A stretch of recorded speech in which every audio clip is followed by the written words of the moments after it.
shooting down in the woods.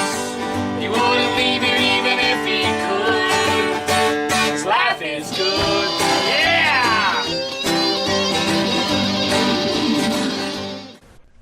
Hickok45, your internet shooting companion, coming to you from the beautiful land of Tennessee again this week. Glad to be back with you. Decided to pick up the microphone and chat with you a little bit. I know some of you look forward to this. Hard to believe, but some of you do. Other folks that just wander in by mistake, click on it expecting to see a tree blown up or 49,000 watermelons blown up and are disappointed about that. I'm sorry. Okay. So what we're going to talk about today, a couple things have come to mind. I'm sure a couple more will come to mind. Maybe about getting back to work, my day job, the world's dumbest, some recent reviews or videos we've done.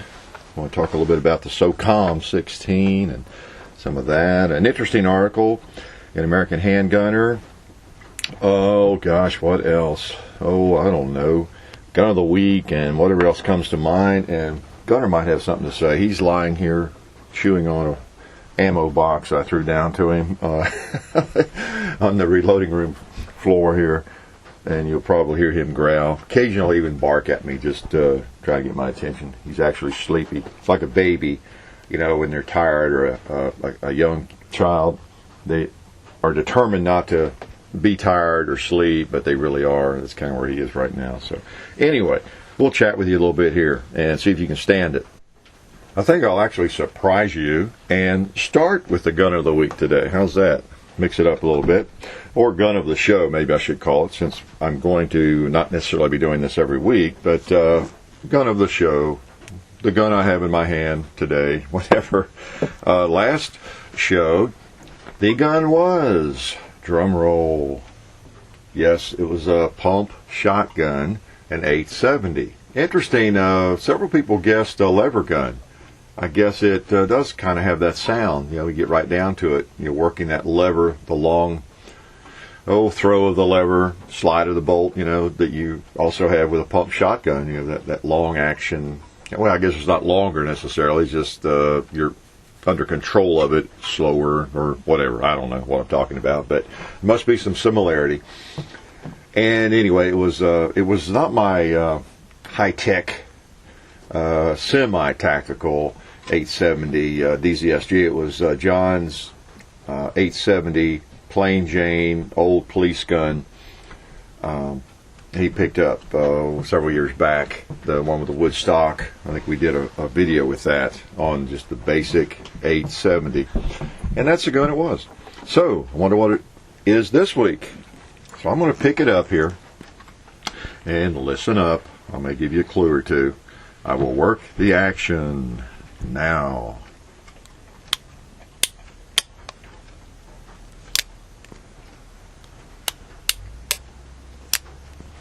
Okay, do something else here with it.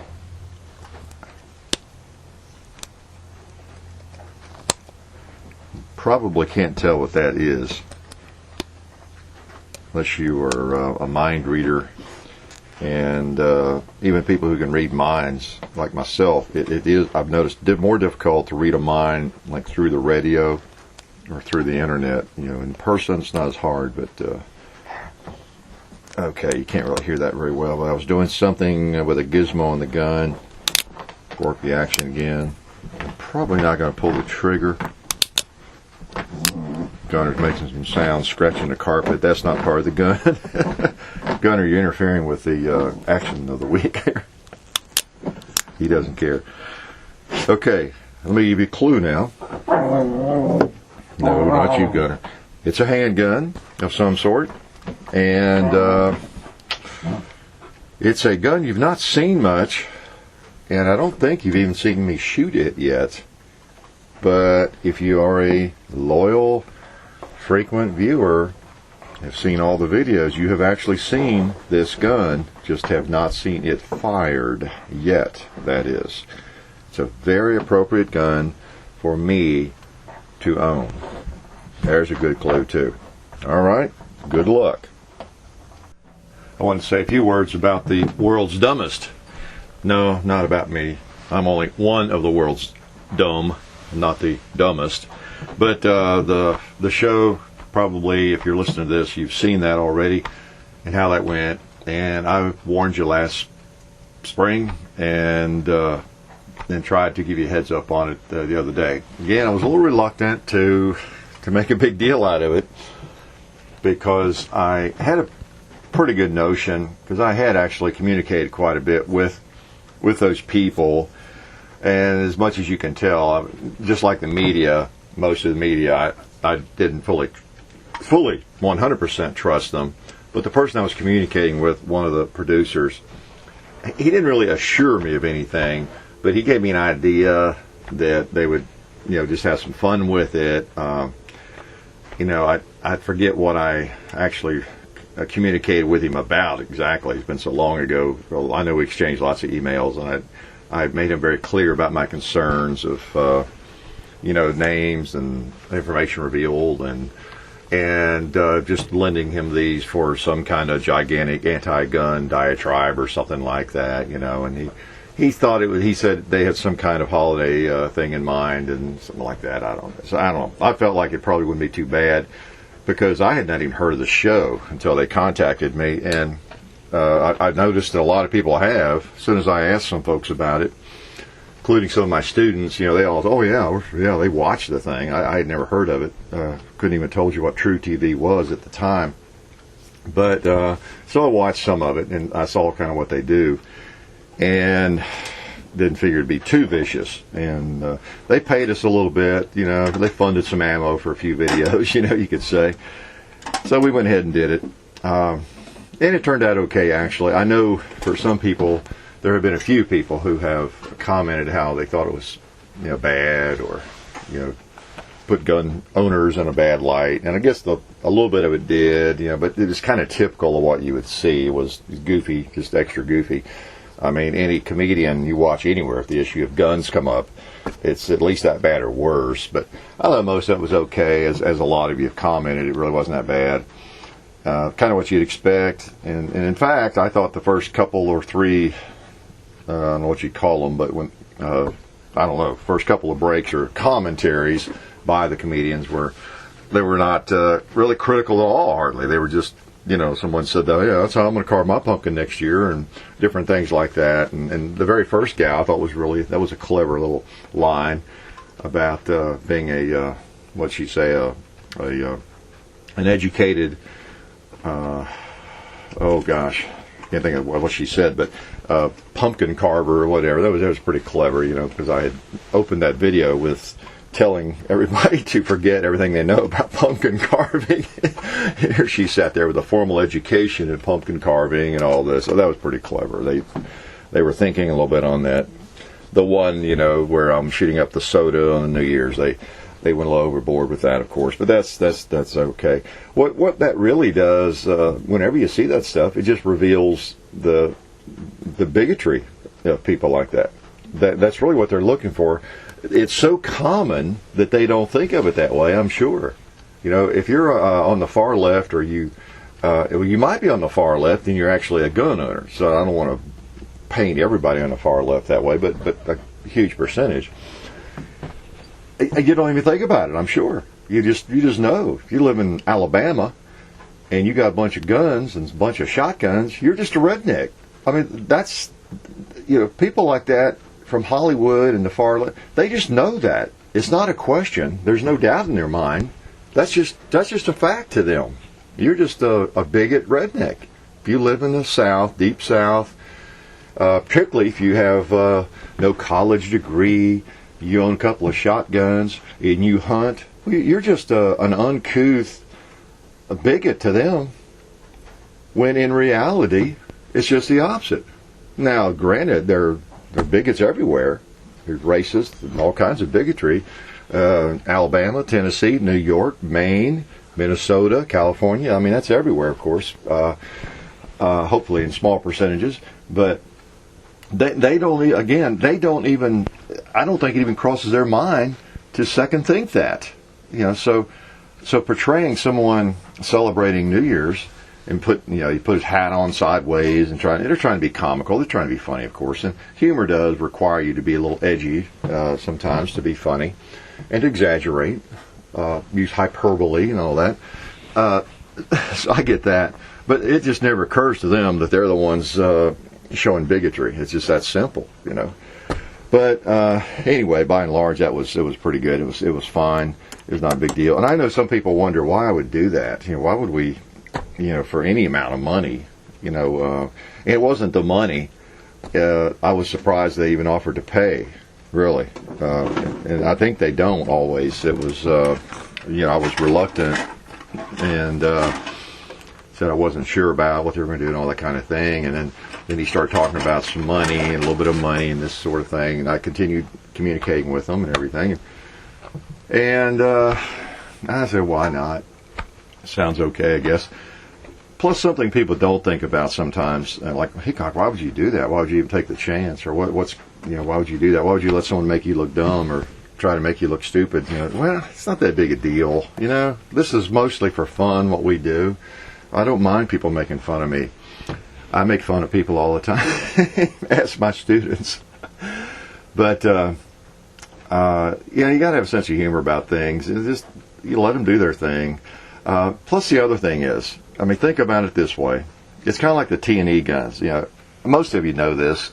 You are obviously very intelligent, or you would not be a subscriber and listening to my diatribes on the radio, watching the videos. You obviously are an intelligent person, an intelligent shooter, a gun enthusiast.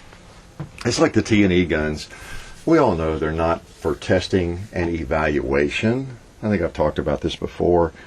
I have a lot of people that contact me in private messages and want to know how you get a T&E gun. They want to test some guns. Well, T&E really, as I've said, it's code, for promotion, of course. Duh. You think they don't test these things pretty thoroughly before they send them out to magazine writers and people like me? Duh. It's for promotion. We all know that. Let's get in the real world here, of course.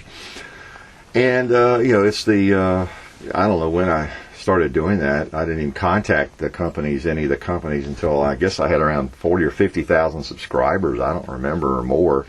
And it's not automatic, So, that's the real world.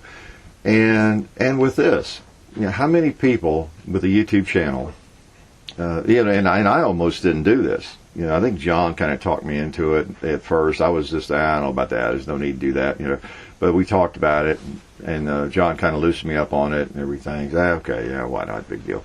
Watched a little bit of the shows. But, what was I going to say?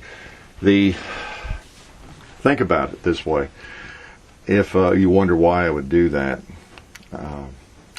part of what we're doing is everybody who has a YouTube channel, what is one of their goals? It's to make it bigger, right? It might be a lot of people have a channel, they just want to be able to put videos up so their family can see them or something in Duluth, But most people have an idea that, hey, this is cool. Let's see how many subscribers I can get and how many views I can get. Believe me, because I get so many messages. People just want me to subscribe or comment. The bigger you get, believe me, if you're someone with a pretty active channel, you know what I'm talking about. You get more marketing messages and more people trying to use you as marketing. Which I understand. I guess I never did do that. It never even crossed my mind.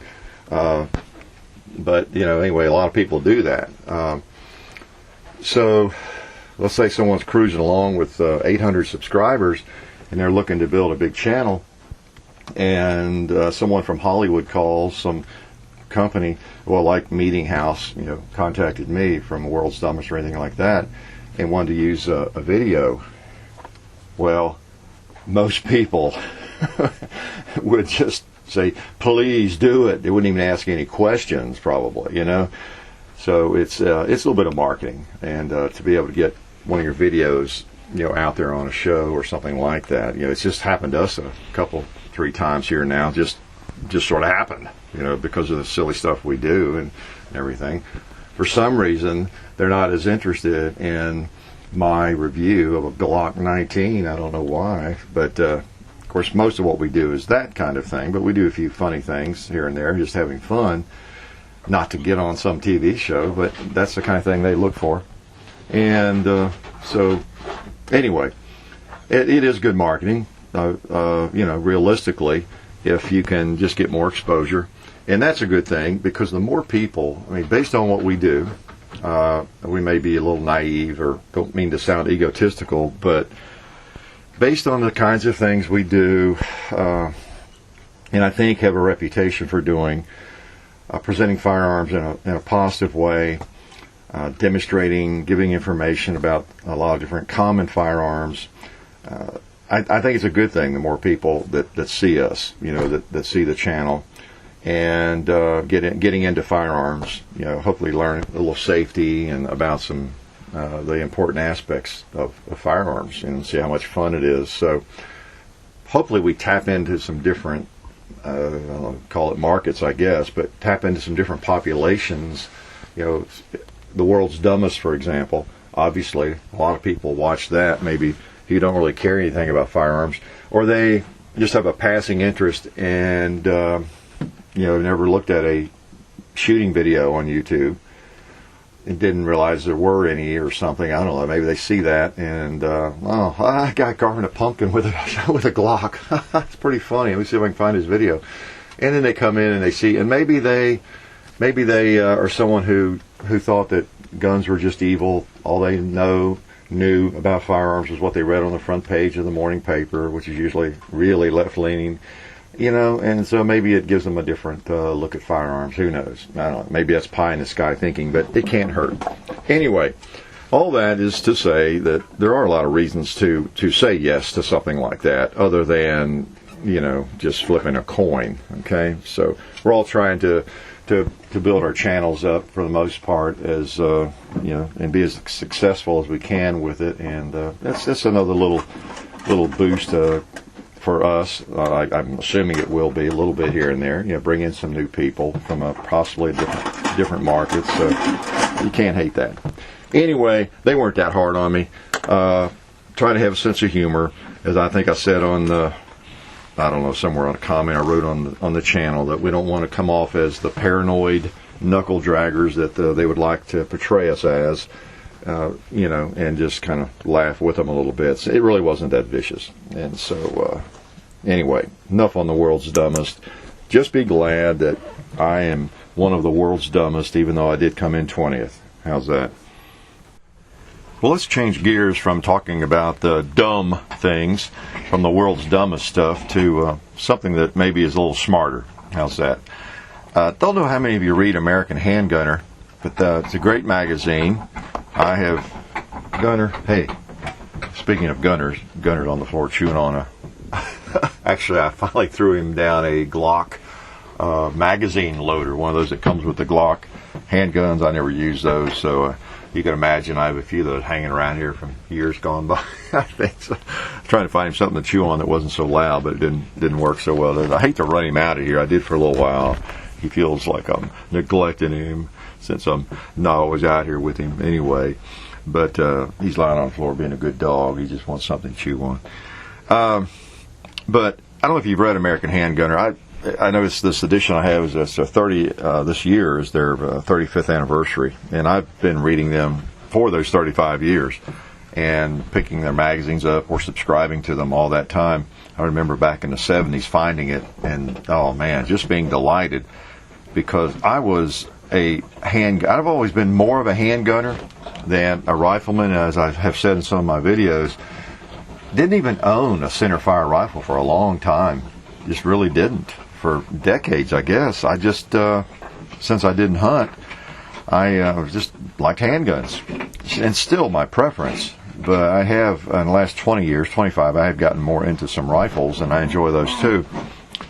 But American Handgunner, if you can imagine, deals with handguns. Great magazine. Some great writers. Writers have come and gone over the years, just as with all magazines. But, I don't know who all, I'll probably be talking out of school here, but some of the writers that I've enjoyed reading over the years, speaking of that, are like Clint Smith, who writes in the American Handgunner. Masa Youb, Mike Venturino is with them now.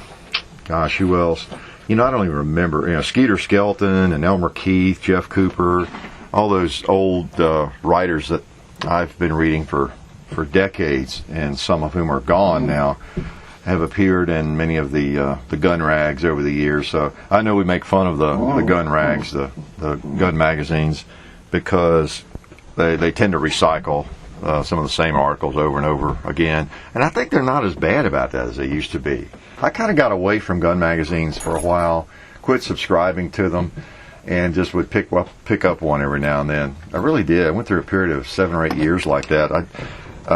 I think I had read maybe 49 articles on 9mm versus 45, or revolver versus automatic, semi-automatic, for the umpteenth time. But I don't think they've done as much of that in recent years. Now, they are mostly ads, but there are some good articles in there and some good writers. I enjoyed John Connor in The American Rifleman, kind of an interesting fellow.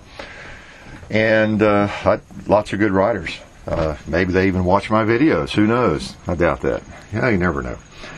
So, anyway, there's an article in here this month I was going to mention by Alan Corwin. And it's, the gun rights article. And I won't read the article to you. If you're a shooter and you really enjoy firearms, most of you probably pick up a couple of gun rags here and there.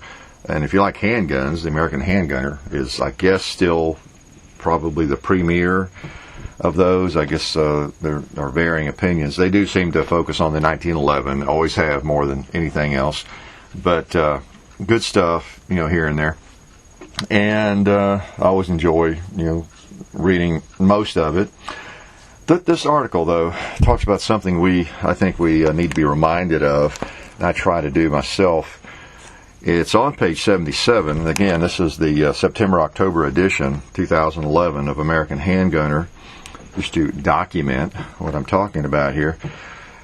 But talks about how our words could be killing our gun rights, because we find ourselves being sucked into conversation sometimes in using someone else's language, like assault rifle, pro-gun, anti-gun, and all that sort of stuff. And I sort of made this switch a while back. Now, I might slip and not always do it right, but I pretty much, just because of understanding the entire concept, the system, and people's way of thinking, I already knew this. Haven't always done a good job of it, but one of the things he talks about is kind of getting away from this pro-gun, anti-gun argument. Don't let someone talk you into that and asking you, are you pro-gun? And then you say, yes, I'm pro-gun, and those guns are fun. Or there really is no pro-gun, anti-gun battle here. Really, it's a rights battle. It's a freedom battle, and that word freedom is a word I have used for a long time in discussing this. Having the right to freedom, it's leaving me alone. I'm not hurting anybody. I'm not bothering anybody. It's a freedom issue. I'm not pro-gun. What the heck does that mean? Yes, I enjoy firearms. Am I pro-car? Am I pro-spaghetti? I don't know. That's stupid. I am definitely pro-rights, individual rights.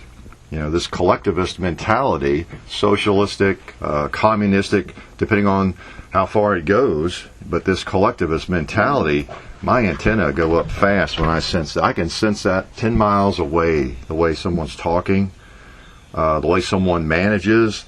I can see that. Oh, man, there's this tendency.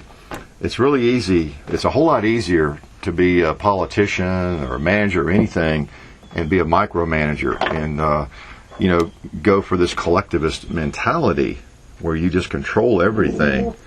And that's the way some politicians are. So individual liberty, individual freedom is kind of the enemy of their way of doing things. And so you don't want to turn it into a pro-gun, anti-gun argument really if you can avoid it. Now I'm just kind of paraphrasing his main points, and I'm kind of taking this off on my own, preaching to you here, preaching to the choir, I guess. But we need to be talking about the rights, individual rights, and liberty and freedom. And he mentions you're pro self-defense. That's a phrase I haven't used or thought about myself. That's a good concept too. Yeah, I'm for self-defense, the right to exercise self-defense. So anytime you can take it away from the gun, the actual gun, I think it's probably good. Because someone who's anti-gun, they really are. They're anti-individual rights. They're anti-freedom. I've read over the years, I don't know, sometime maybe 20 years ago, someone made a really good point that stuck with me about gun control and how there's really no such thing as gun control. I've done a video. I think I called it gun control. Gun control is controlling the firearm, as we know. You may have a T-shirt that talks about that. Gun control is hitting your target or something. It's people control. There is no such thing as gun control other than becoming a better shot. It's people control.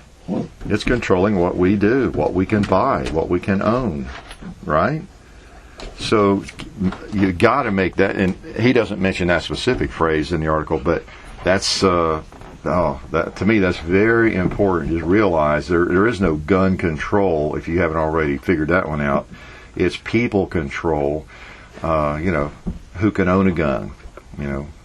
Where you can have it, all those sorts of things. What kinds of guns you can have, when you can buy them, and everything. So it's controlling people, controlling the individual.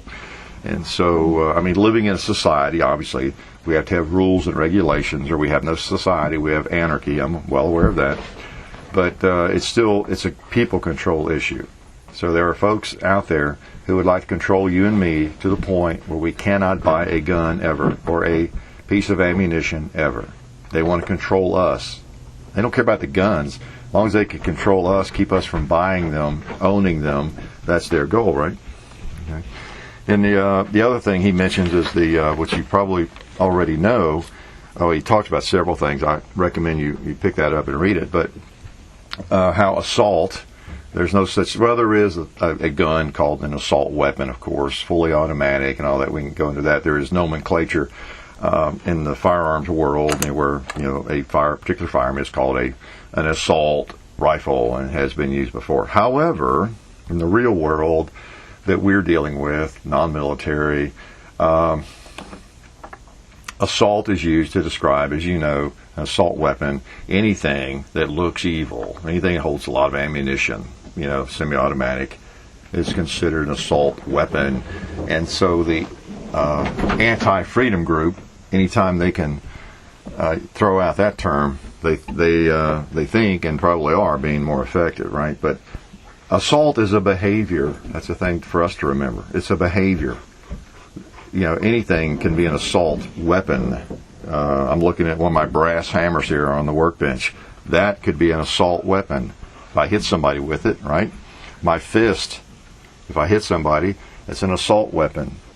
A piece of stick, if I grab one of Gunner's sticks away from him, he's chewing on here on the floor, and hit somebody with, that's an assault weapon. So assault is a behavior, and so we got to make sure we don't lose the battle of words. And I think Alan Corwin makes some really good points in that article. So if you pick that up on I think it's still on probably the magazine racks, take a look at that. Makes a lot of good points there, because it's a continuous battle that we want to make sure we don't lose in this country. And how we argue. And for one thing, we don't want to argue too much. Better off just let your actions and your behavior, your demeanor, and your character speak for you. And so many times, rather than get drawn into some goofy argument where someone thinks they've gotten the best of you, just represent the firearms community in a really positive way, and yourself in a very positive way, and be a good person. And to me, that's the best argument for freedom that I can think of. Shouldn't bother anybody that you've got a firearm or 500 firearms if you're a good person. It's just a non-issue.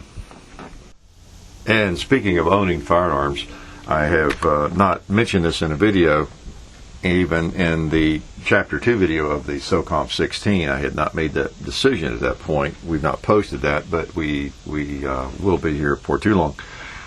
But I thought I'd let the loyal radio listeners, actually loyal viewers, because you must be a loyal viewer to listen to this, know that I just could not, as you might have guessed, send back the SOCOM 16. So I had to take advantage of pretty good pricing on that, wholesale and everything, and just hang on to it. Still pretty expensive, but I just couldn't send that one back. And thought I'd let you know that's in the stable now. And in fact, I went out and shot it yesterday. Just prowled around the ranch, pocket full of ammo, a couple of magazines, and took some pot shots here and there. Once a gun is mine, it's a little bit different feel about it, a little bit different attitude. Just thought I'd go out and enjoy it as my gun rather than a T&E gun. I'm a little more careful with T&E guns. I try to be. Guns are supposed to be durable. I don't baby them, but I try not to get any scratches on them, and I just try to take good care of them. Other than just shoot him a lot. I don't want to send one back with a big gouge on the stock or something, or even a Glock, you could drive over those things and still shoot them, but I still take good care of them until I do that. If I'm going to put special grips and that sort of thing, I don't do that until they're mine.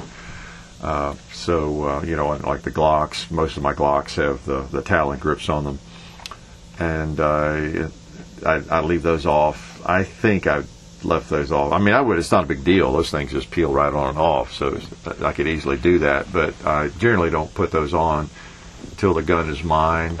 And then, now that said, with the new texture on the Gen 4 Glocks, it's not as critical. I still put them on there because it's better, but they did make an improvement with that grip texture on the Gen 4s. Okay, off topic there. But anyway, I'll let you know that that SOCOM 16 is in the stable, and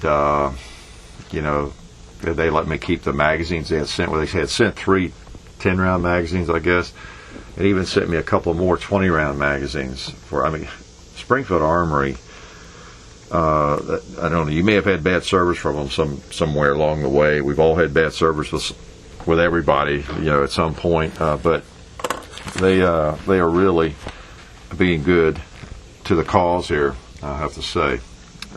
If you get a chance, you ever talk to Springfield on some issue, pass that along. That compliment them if you get a chance on how they treat people, how they treat me, how they treat the YouTube project here for Hickok45. I tell you what, they're going above and beyond anything they can do.